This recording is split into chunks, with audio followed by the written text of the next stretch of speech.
Hello, my name is Sergio Marrero, and we are here at Rebel One Live with our next guest, Desiree Vargas Wrigley, who is the CEO of Pearachute. Thanks for joining us tonight. A little bit more before we dive in. She has been previously an adjunct professor at the Kellogg School of Management. When she started her career, she graduated from Yale University, worked at the Kauffman Foundation, has been worked on the philanthropic side, founded another startup called Give Forward, and now is on her second major startup, and is here with us today. Has raised over $11 million in venture capital. So thank you for joining us today, Desiree. Yeah, thank you for having me. I'm glad to be here. Yeah, so I'm excited to dive into the story of another founder, and if you can share a little bit more on what is Pearachute for those in the audience that don't know. Yeah, so Pearachute is a vertical search engine or a marketplace for parents to easily book and discover the best kids activities that are happening in their city. So, kind of think of it as like an Expedia or Open Table for kids activities. That's great. And can you share a little bit more? Who are the people that are using it?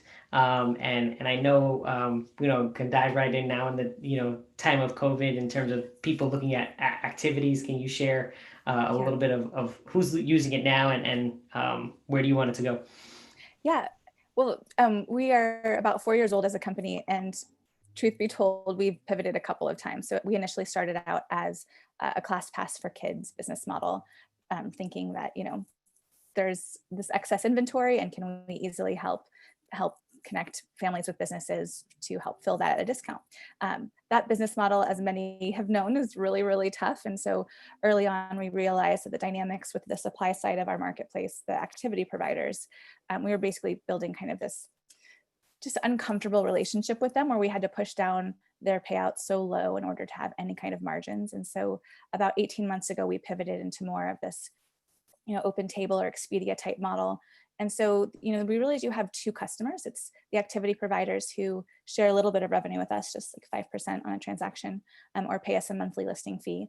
And then we have parents who are paying through us to go into the activity providers, or using us as kind of a site to discover and then link off or go book on the other people's sites. So it's definitely been an evolving model. Before COVID, we really hit our stride. We went from 3,000 locations on the platform to 6,000 in 5 weeks. And so really felt like we were onto something finally. And then needless to say, COVID has been decimating to our industry as a whole. The kids activity space has been one of the most regulated in terms of what's been able to reopen. And so we have, all of these true, entrepreneurs. These are usually, artists, performers, athletes who've started these businesses, and many of them cannot reopen because of local legislation. So it's definitely been a tough time for the business, but I'm happy to share more about that journey, and then also kind of where I started my entrepreneurial journey. Yes, would love to hear about that as well. And I'd imagine also while it's tough now, it may be a great place, right? To find the vetted community that is able that meets regulations in the future. So while tough now, maybe it may be more promising as we move forward. One thing that I want to highlight, and I mentioned it before for those watching, raising capital is not new to Desiree, and she seems to have a knack for it. Doing it for raising $11 million, I would say, is no small sum. So excited for you to share with us today. But I know your first venture that you spent almost 8 years with is Give Forward. Can you share more about Give Forward with the audience? Yeah. Well, the story of Give Forward is definitely tied to my first job out of college. So I'll start there. That I, Perfect.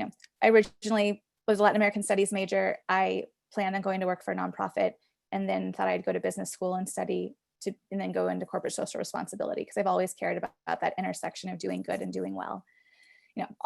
I was 22 at the time, so all those years. But at the Kauffman Foundation, I got to see firsthand what entrepreneurship education looked like, and also what it looked like when 20-something-year-olds were starting businesses, and the impact that was having on their sense of self and their confidence, and just their ability to contribute to their communities and the jobs that they were creating at such a young age. And so I told myself, if I ever have a good idea, that I would postpone business school in order to just give it a try, because when you're young and you have no mortgage and no children and no spouse, it's kind of an easier time to explore that. And around that time, Hurricane Katrina hit. And, here I was in the philanthropic organization with huge assets and realizing how much overhead was going to nonprofits. And this was, way before GoFundMe, way before Kickstarter even. And I thought there should be a way for people to give directly to people who are trying to rebuild. And a blog with a PayPal button was the only alternative at the time. So I had that idea, but I just sat on it for a while. I didn't have any kind of tech background. I don't come from money. I know that the Wrigley name probably makes it seem like I married into it, but I did not. I did not marry a Wrigley. And I grew up with a single mom. We moved from Costa Rica when I was very young, and she didn't even go to college until I went to college. So we definitely were not privileged and didn't have a lot of resources at all. So I just didn't think I was the right person to do it. But then being at the Kauffman Foundation and seeing people do it in spite of all of those "why not me" statements gave me the confidence to one day just leap. And so, I had seen a jar at a convenience store for a baby that needed a heart transplant. And this family was trying to raise $325,000, a quarter, a dollar at a time. And I thought, if my idea existed, these people would be able to raise money from family in, Arizona and Florida and all over the country. Now it seems so obvious, but back then it wasn't. And so I took all available credit on my credit cards and I got a waitressing job, and I waited tables at night and I used my credit cards to pay for developers to build the site during the day. And I eventually brought on a co-founder, and he brought a little bit of money too. And in 2008, we launched what became one of the first personal crowdfunding sites in the world. And we grew that to, about 5 million a year in revenue, about 45 people, and raised money. At first, everyone told us we were not fundable. Sorry, go ahead. Yeah. No, I was saying that's amazing. It's like growing it to 5 million a year. And what was the business model for that? Yeah, so keep in mind that this was like the beginning of everything. So we initially we kept 3%. I was really hoping to only keep 1%. It just wasn't feasible. So we upped our rates of up to 5% of transaction volume, and we helped people raise about $200 million. So obviously accelerated towards the end. So it worked at the time, but at first people told us we were not fundable, that we sounded like a nonprofit. Why would anyone ever give without a tax deduction? There's so many naysayers, and every older white man that I pitched, because that was all there was to pitch, didn't believe at all that this was going to be a thing. But Ethan, my co-founder, and I just, hustled, and we just worked our little hearts out, and we got into Techstars in Chicago. It was the first time that they did the accelerator here. And we were the first company on stage at the House of Blues. And it really put us on the map in Chicago at a time when Chicago was yearning for the tech ecosystem to come to life. So, timing was great for us from a brand perspective as one of the first social ventures in the city. And because of that, we were able to bring on some angel investors, and then eventually First Round Capital and Founder Collective invested in our Series A, which, they're name brand firms, which is great. And then later we raised about $3 million from Nationwide Insurance as a strategic investment for part of the expansion of our product. And then things got hard. The Facebook algorithm changed. We lost a bunch of our traffic. At the same time, we lost a big partnership to GoFundMe. And that was kind of the beginning of us not leading the way anymore and them starting to lead the way. Painful. And truthfully, I just doubted myself as CEO, as a first-time founder. I wanted to have another baby. I was miserable. I didn't really know how to lead because I'd never really had even a full-time manager. And so my board and I decided that maybe we should look for a more seasoned, male CEO. So we hired someone, and I handed over the company with $4 million in the bank and about a $40,000 a month burn. So we should have had a lot of time, but the combination of Facebook algorithm and not good choices meant that the company was headed towards bankruptcy. And I sounded the alarm bells, and I tried to fight back to get the CEO role, and I lost. And suddenly I found myself no longer with my startup. It was a really tough time. So I know I'm jumping ahead to some of your questions, but that was definitely one of the hardest times. No, that's, I mean, that That's amazing. Thank you for sharing that. I think more often than not, founder stories are there. There's a lot. That's why I say the highs are highs and the lows are low, and people just recognize the highs. It's not. It's you got to be ready for it. But that must have been tough. And in sharing that, um, what would you have what's it, some advice you would have given yourself at that point at which you were saying, hey, maybe we should go get someone else? Like what if we rewind, what would you tell yourself? Yeah. Well, I'm simplifying the story, of course, and I alluded to the lack of leadership ability as one of the reasons why I made that choice. And, at the time that I agreed to look for a new CEO, I truly was open to doing it. I wanted to take some of the stress off my plate. But at that same time, I started investing in myself with an executive coach and a peer mentorship group. And, executive searches take a long time. And so in that time, I feel like I made a ton of growth. I read some books that really changed my perspective on my team, how I saw myself, how much my ego was tied to the title and role of founder and CEO. And I basically spent 12 months kind of reprogramming my brain. And so I guess, my initial advice to people is, you think you have this idea and you're so passionate about it and you want everyone else to see it the way you do. And when your vision gets supported with funding and then people join your team, it's all affirmation towards this vision that you have. And there aren't a lot of checks along the way to make sure that you're not getting kind of too wrapped up in yourself and the business. And so the more you can spend time being vulnerable in peer mentorship groups or truly working with a coach, or if you have a founder together working with a coach, I think it'll pay dividends moving forward for your career and for your business. So I wish I'd done that earlier. I wish I'd slowed down a little bit to be able to take a look at where I really wanted to be as a leader and as a company, and not just constantly going full steam ahead. Because when I look back, I realized I was burnt out. It wasn't that I was bad at growing my business. I tripled it every year and then doubled. And I thought that I was failing because I only doubled. And that's obviously not the case. So, Yeah, if I'd had more it's perspective, I would have been calmer. Yeah. exactly. No, that's great. I think I hadn't heard too as much about executive coaches until um, I read Trillion Dollar Coach, and then a little bit further more about early stage of how Google started. Same thing. It was, both of the founders didn't have a background. They were PhDs, didn't really have a background in the whole finances and business development, and really ceded the role to Eric, and then came back later.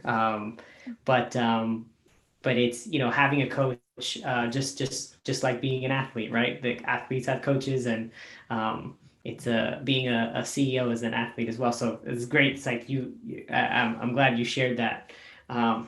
And And it is okay. expensive. So I'm not, I know that when early stage businesses, you're like, how could we possibly spend that money?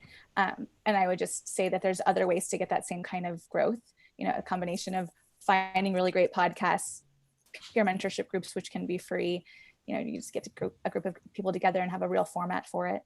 And then also, this is a growing trend, I think, but I found this time around with Pearachute, a founder therapist who specializes basically they do like marriage counseling for co-founders, and then they do kind of personal counseling, but you look at everything through the lens of the impact on your business and how you respond to your team. Inevitably, it touches on some of the things that you struggle with as a person and in your personal life, but those resources are out there. And I think especially now when things are so trying, that people should be making that investment and perhaps going through insurance or whatever you can do to make it happen, because your company is only as strong as you are mentally and physically.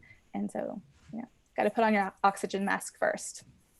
That's great. And I know, I mean, looking at your time frame, right? So you left in, let's say no like mid 2015, not too soon after that. I mean, not too long after that, you started Pearachute. Can you talk about what you didn't miss a beat, you didn't wait too long. What inspired the shift to Pearachute? Yeah. I'm not going to say that was a demonstration of my personal growth, probably. I think that was, had to do a lot with being, insecure about how things ended and needing, to find a place to be and spend my energies.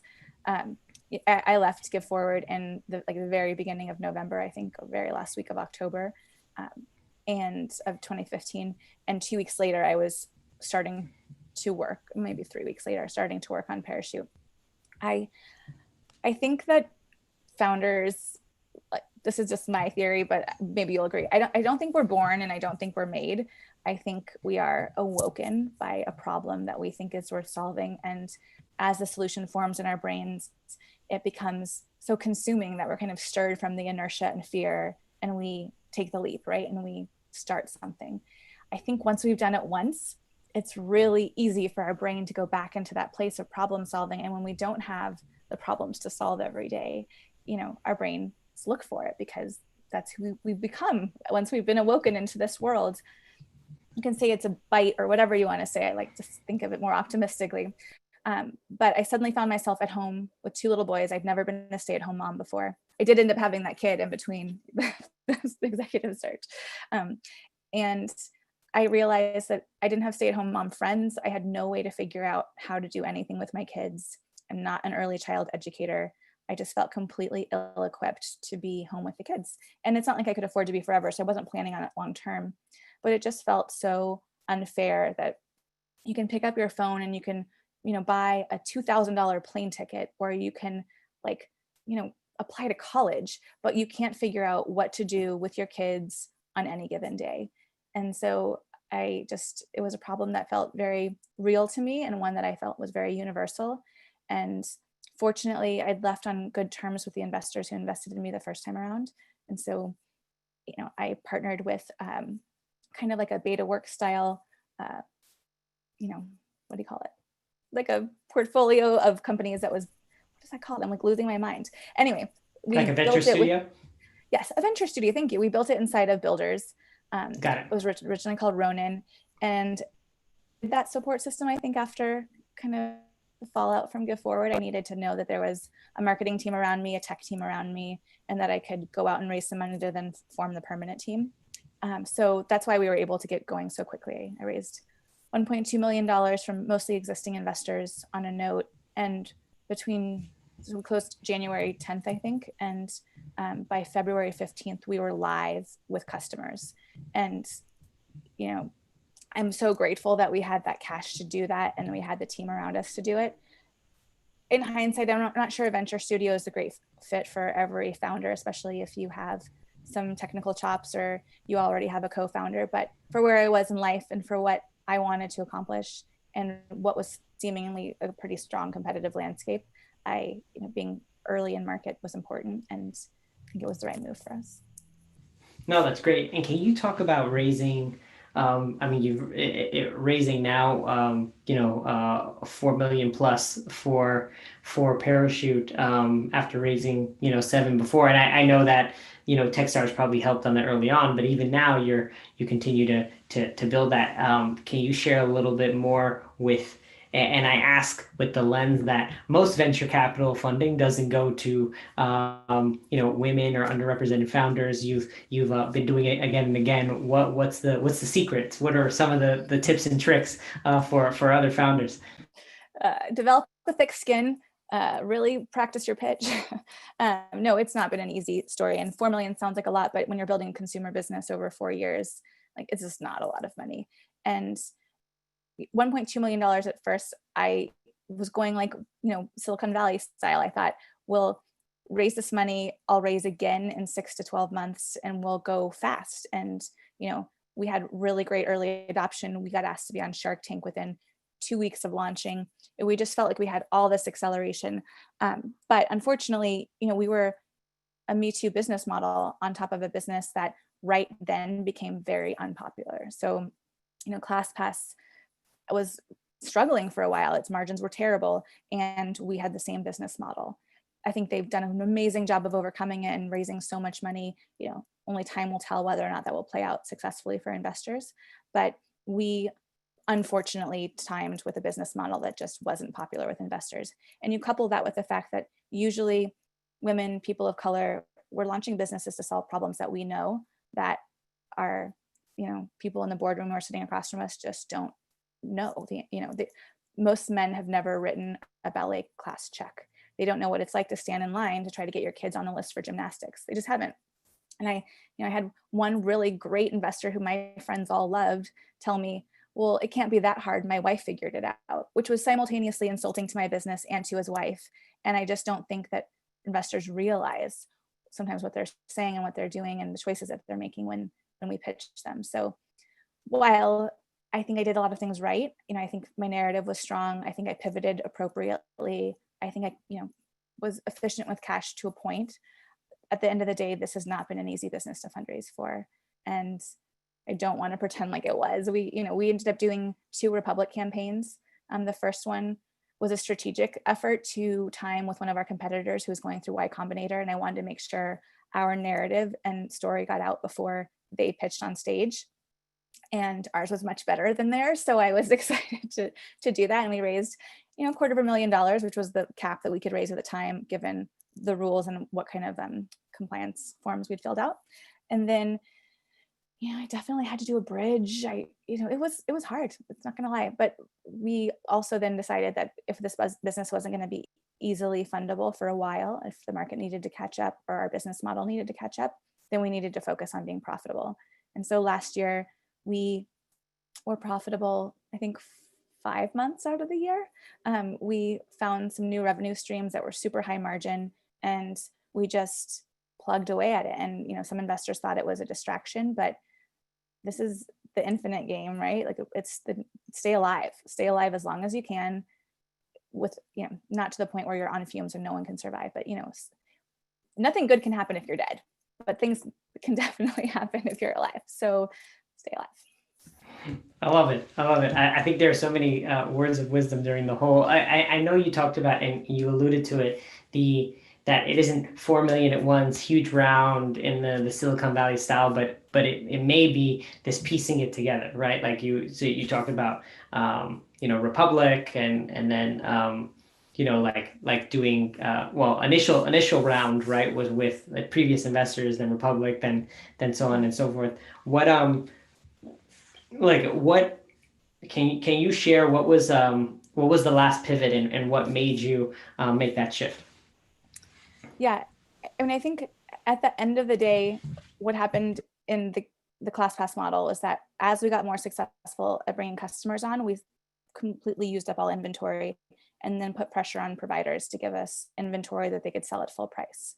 That really only happened in Chicago, to be honest. We were kind of working towards that in San Francisco, but it's not a good place to be when your business is completely reliant on someone else not doing their core business well. And we really struggled internally with that because that wasn't where our motivations came from, right? Like I am a woman founder who wants to support other women-owned businesses, all businesses, but especially women-owned businesses. And I want these companies to thrive so that they can go and build second and third locations so that kids all over the city can get the same painting experience or the same dance experience. And so it just felt incongruous with our mission and our vision. And the going more towards the open table Expedia model was a real risk because it involved a lot of tech changes. It involved, kind of reprogramming what our consumers thought of our value proposition. And would it have fully made it if COVID hadn't happened? I think so, because our revenue was shifting from, entirely consumer based into more on the supply side.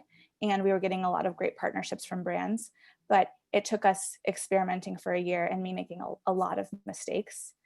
And so, I want to say it would work, but I don't know. And I say it in this form because of where we are.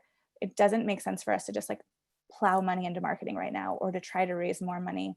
And, being profitable right now is the numbers are just low to make that happen. So our costs have to be low. And so we're kind of in this autopilot world right now, to be completely candid, where we are still supporting our providers. We're bringing on new providers every day, but we're not charging them anything because we know how much they need this service. And so, we're operating off of, some brand partnerships and things like that for now, hoping that the pendulum is going to swing back, and that when it does, the people who survive are going to be loyal to us because we provided so much value to them during this time, and that our customers are going to need us because they, one, have no alternative, but two, because we just make their lives that much easier, and it is a pretty nice experience on the platform. Awesome. No, I love you're giving the real vision into the founders journey. I know during the first time you said in terms of self-awareness, started focusing on self-development as a founder. What are some of those things that you do now? I mean, and just to talk a little bit about that, you're going through self-development, raising millions of dollars while having kids and like doing all that. So that's hats off to that. But now looking at being CEO of Pearachute, what are some of the things you surround yourself to be the best CEO that you can be? Yeah, I think you're as good as your team, right? And so making sure that you have open conversations. Obviously, this has been a hard year, and there's been a lot of candid conversations. But I think transparency, vulnerability are all learned behaviors. I don't think we're naturally inclined as humans to just expose all of our, wrinkles and all the challenges that we face. And not that you should to the deepest degree. You don't want your team to live in fear the way you might, in those sleepless nights. But I think that's been a big part of it. And then along the way, there's some books that and there's an old one that I love called Leadership and Self-Deception. And at the core of the book is basically that we as humans like to be right. And so we create stories for ourselves to make us feel right. And so when we hire someone that we think is awesome, and they do awesome things, we pat ourselves on the back and we're like, yes, they're so amazing. But the second they do something wrong, we freeze because we're like, oh my gosh, I put so much faith in this person. They might not be the right one. Maybe I'm not good at selecting people. Maybe, you just create all these stories about why you might not be good. And then you look for evidence to support this new narrative of how this person isn't very good. And if you focus on giving people the benefit of the doubt, no matter what, I mean, obviously some people are just bad at their jobs, and you'll have plenty of evidence and you can stack that up and you can see that you're not creating a story or fake story for yourself. But if you start always from a place with your team of giving them the benefit of the doubt and trying to understand kind of like the why behind what happened without asking the word, why did you do that, or the sentence, then you can have such a natural conversation with them about, what the thought process was for why this thing happened this way. And then you learn so much more about your company through the eyes of someone because you couldn't possibly be doing their job because you have all these other things to do. So I would say that's where I spend a lot of my energy now, is in this kind of active listening state, giving people the benefit of the doubt. And then when they have done something right, also being really attentive to help me understand how this happened. How did we discover it? And it's great because every time you have a new team member, you get to kind of get new energy around that process. And so I would say that's how I'm spending my time. And how about you mentioned an executive coach, and you mentioned any particular podcasts or services that you think are particularly useful for early stage CEOs? Well, there's a ridiculous book called Pitch Anything. I don't know if you heard of it, but it is, and I'm sure he has a podcast. I don't listen to it. It is like a deal broker for venture, and I'm sure a bunch of other things. But it's basically about how you have these frames in any interaction and how you can kind of move around frames to basically get on the same page and have them be able to understand you. So I think as founders, when we come into a room and we're pitching investors, we're like, they've seen the deck. And so you just dive into the details because you're so excited. And what I think we fail to do sometimes as founders is remember that, one, they're coming from another meeting where they were just processing everything, or they're coming from lunch, or they're coming from answering an email with their wife, or whatever it is. So it's not just context shifting, it's actually that their brains are kind of in a different place and they're taking in the information, trying to figure out is this new? Is it interesting? How do I feel about it? And so you really want to create a level of familiarity and intrigue simultaneously. It's not so foreign that they don't understand it and their brain shuts off, but it's familiar enough, but they still want to know more. And so I like that book just because I think it helps you navigate people who are way more analytical and bringing them back into prizing you as an organization. And then, I mean, this is tried and true, especially for, I think, young male founders. But as a, an older woman founder, I also really love listening to Gary Vee. I think his more recent podcasts are doing a good job of blending like our higher purpose with what we're doing and overcoming self-doubt. And I think, tying those two things together is a constant battle, and it's an exercise, it's a mantra that you need to just continue to practice, because it's easy to get distracted by the workload, or what people are and aren't doing, or market forces. And so making sure you're just kind of keeping that going in your mind all the time. So while he's silly and vulgar, I actually enjoy listening to him. Awesome. And can you share a little bit more? I didn't ask this question about you're based in the Chicago ecosystem versus being on the coast. Can you talk about why you made that decision, and how has it affected you and your business? Yeah. So Chicago is a wonderful place to start a business. It's not a great place to grow a business if you are a woman, a person of color, or in consumer that doesn't involve food delivery. Just to be perfectly candid. I think we tried to change that earlier on, and there are parts of our ecosystem that are really, really strong at the seed stage. We have a ton of incubators, we have a lot of angels, and it's a really affordable city. So for all of those reasons, it's a really great place to start. But the second, and I tell all founders this now, I didn't know this at the time, but thinking back, I mean, we raised capital externally for our Series A back then, so I should have taken that same approach this time. You need to start building relationships with coastal investors from day one if you are going to be raising venture capital. That there are not enough Series A and growth stage investors here in Chicago to be able to support the number of businesses that we're creating. That said, we have amazing talent. We have wonderful schools. There's so much infrastructure here to help you get off the ground. And so I think like there's no better place on earth, honestly, to start, but you have to just know that the constraints of being here means that you're going to have to spend time on the coast raising money.